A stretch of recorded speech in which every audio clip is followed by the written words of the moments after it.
Okay, hi once again. So, welcome back to the advent of nuclear geology and archaeology. And as I promised you, that the second video will be out, and therefore it is out.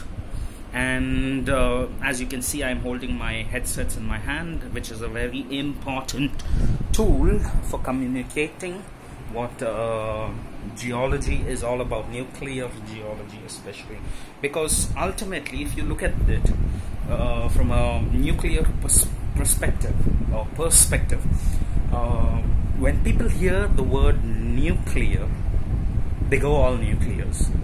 Okay, and the first thing that they think of is the atom bomb and atomic power, which is technically wrong. It is nuclear power and the nuclear bomb. But we as nuclear research scholars think that it is better to show you that the nucleus has a peaceful side. By its very nature, nucleus is peaceful. We all are made up of nucleus, atoms, electrons, subatomic particles, quarks, protons. Basically the physical component of a human being, and the biological that is enveloped by a biological component too. And that's how the stages increase from, say, from the subatomic level to the atomic level to the tissue level. Okay, irrespective of all the other pseudosciences, which is not a part of this video, we want to show you that nuclear physics, nuclear chemistry, or radiochemical sciences, or radiation sciences is actually peaceful. That being said, we are indeed exposed to radiations every day, including now you have a very tiny amount of cosmic ray penetration that reaches the Earth's surface. So definitely they are penetrating right now into the apartment, into our bodies, and our species is now only experiencing this. The hominin species, as it's scientifically put, it is experiencing these cosmic radiations and fluctuations in cosmic radiations or other highly energetic charged particles only now. But the Earth has always been shaped by these external forces governing climate on Earth. Okay, apart from what we have technically Anthropocene phase of climate change. Okay, and we believe that the majority of it is governed from externally as well as internally. Okay, currently there are internal theories like the dynamo theory of the core that regulates the magnetic fields of the Earth, the magnetic field of the Earth, and that also produces changes in the weather and climate for 30 years span or a longer span, and weather for a localized period.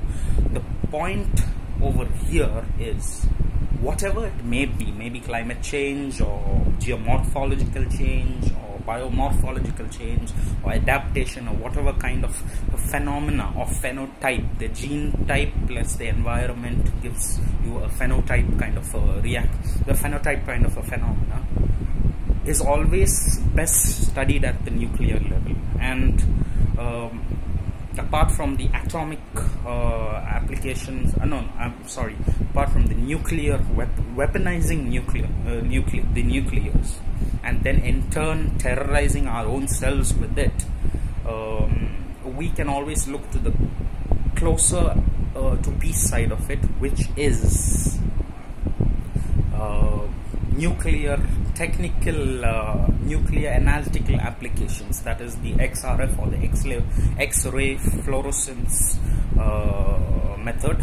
Okay, which is very useful in geosciences, art, zoology, and archaeology, and various types of sciences, where you find out the trace element concentration in it, and then you have XRD method, you have the Pixie method, or the particle or proton induced X-ray emission analysis method. That's the full form. And then you have a even higher resolution or higher sensitive technique called the accelerator mass spectrometry, which is a part of the nuclear technique or the nuclear chemical analysis technique, okay, which actually has use and is in use currently for the betterment of nuclear peace, basically.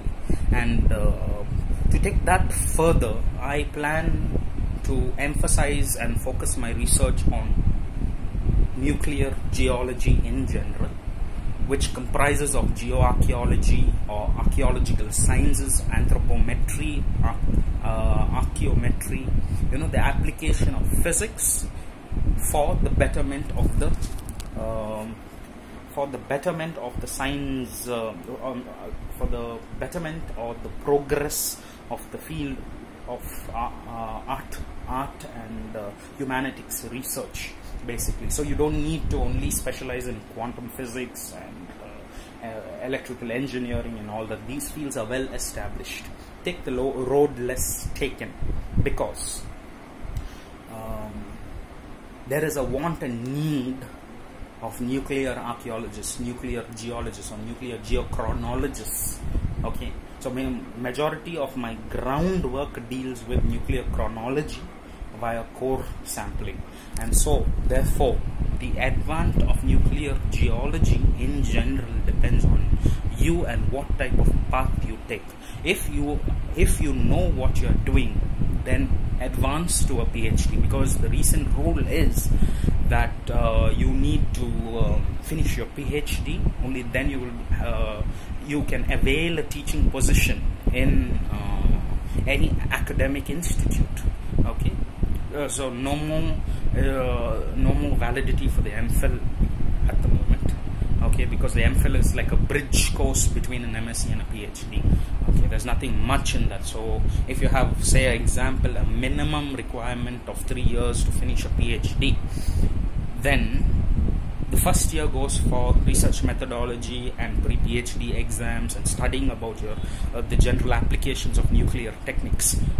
In specific, I am talking in specific about my field, so you can relate to your own field especially. So what is important is, as I stated in my previous video, the independence of research and researchers. So we need more independent researchers, because sometimes what science does is, even though it finds unexpected discovery that flies in its face, it is not happy about it, and it tries to cover it up.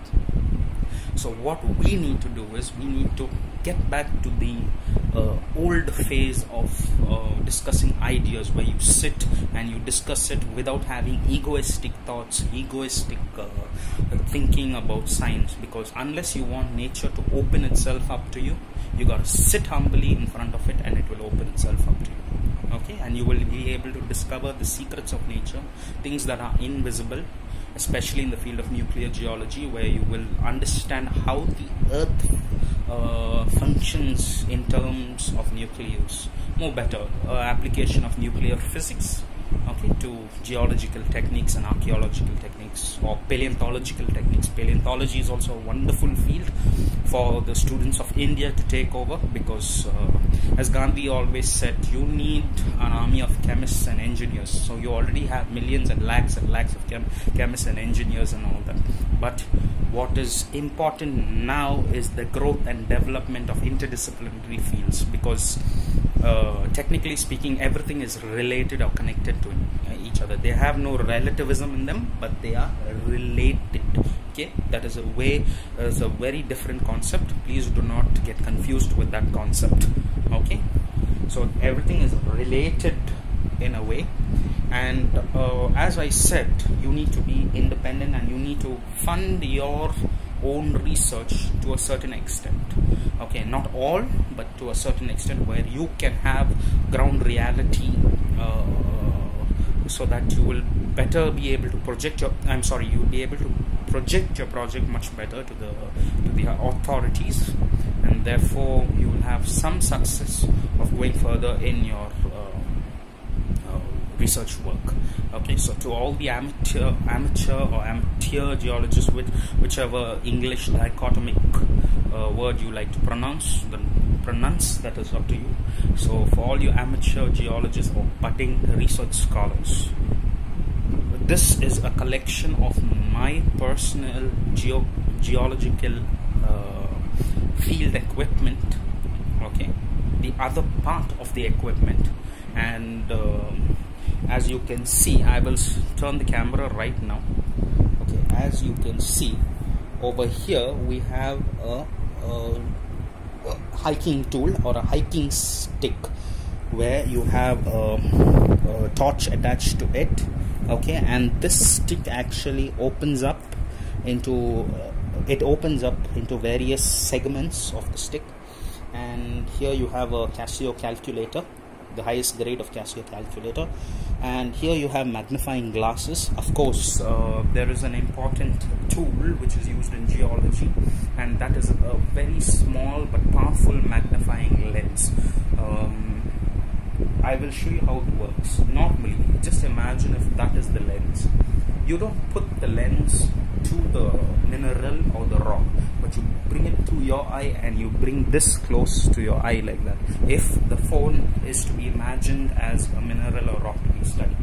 Okay, so you have a sample box. You can use any type of plastic box, but make sure you clean it with acetone, because acetone is a general cleaning agent that we use. So anti-contaminating agent that we use in the research universities. Currently I have a bottle of it over here. That is what I bought for my research work. And as I said, artistic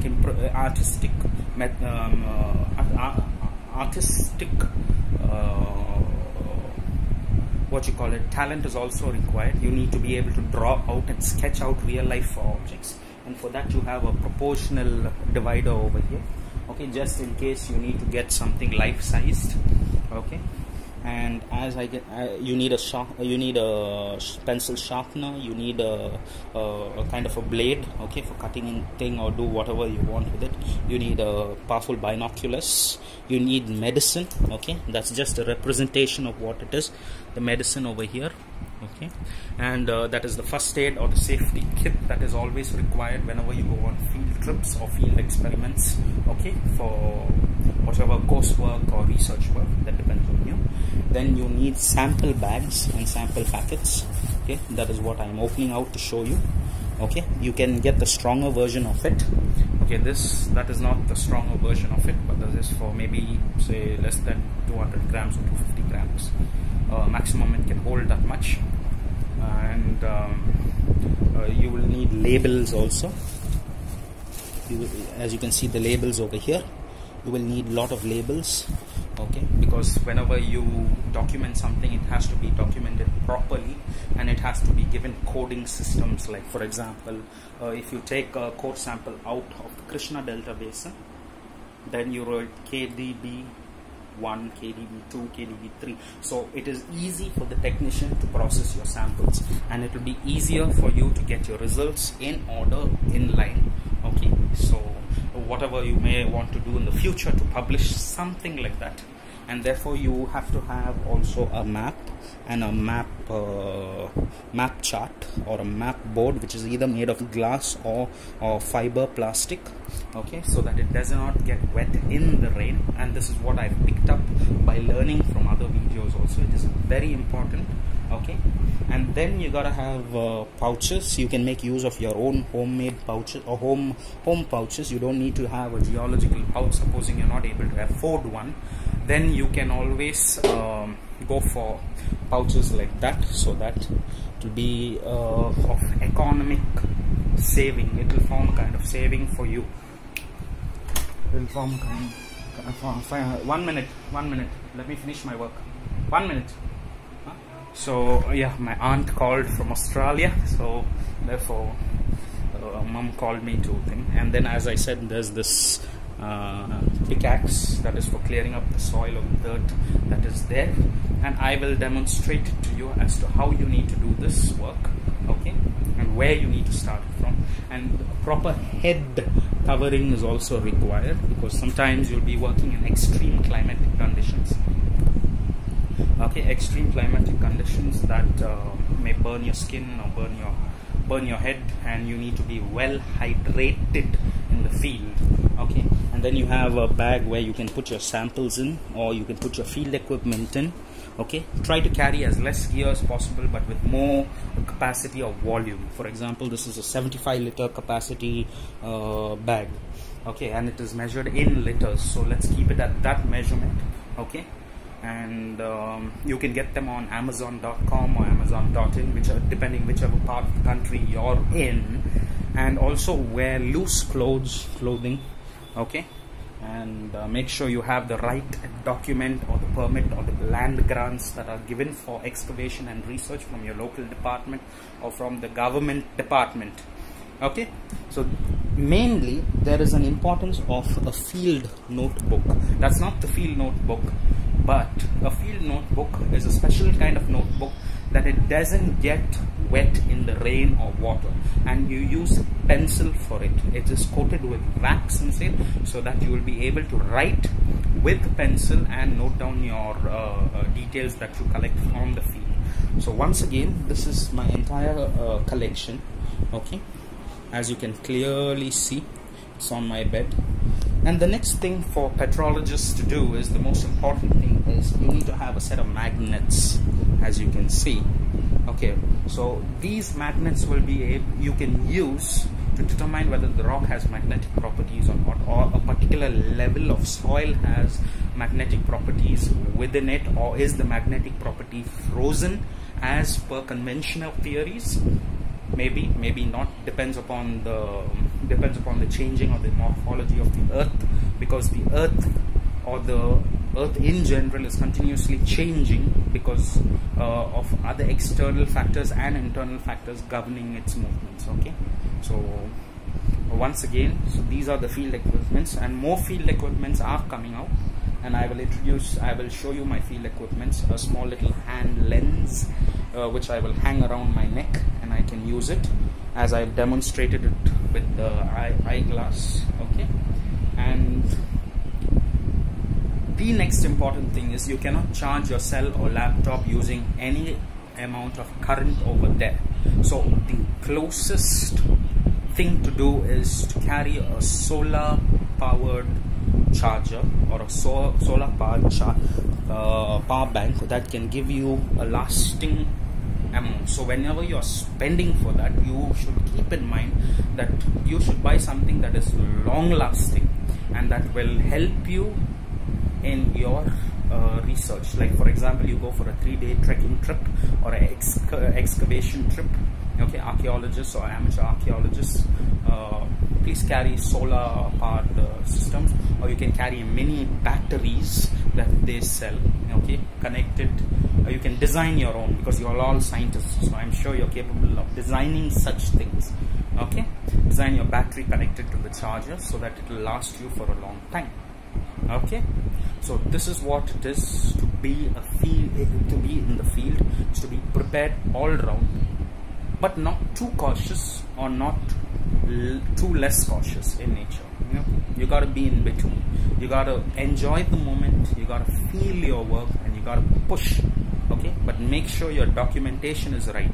Make sure that for heavy equipment or the use of a spade or a bigger tool, you need permits for that, okay. And make sure that you get everything cleared before hiking along your journey, okay. Sometimes you might have to use gloves, you might have to use masks, okay, for safety precautions dealing with different types of chemicals, okay. And I will show you my chemistry set in the third part, so that you will understand what you need to have and how you need to analyze stuff, okay. So thank you once again.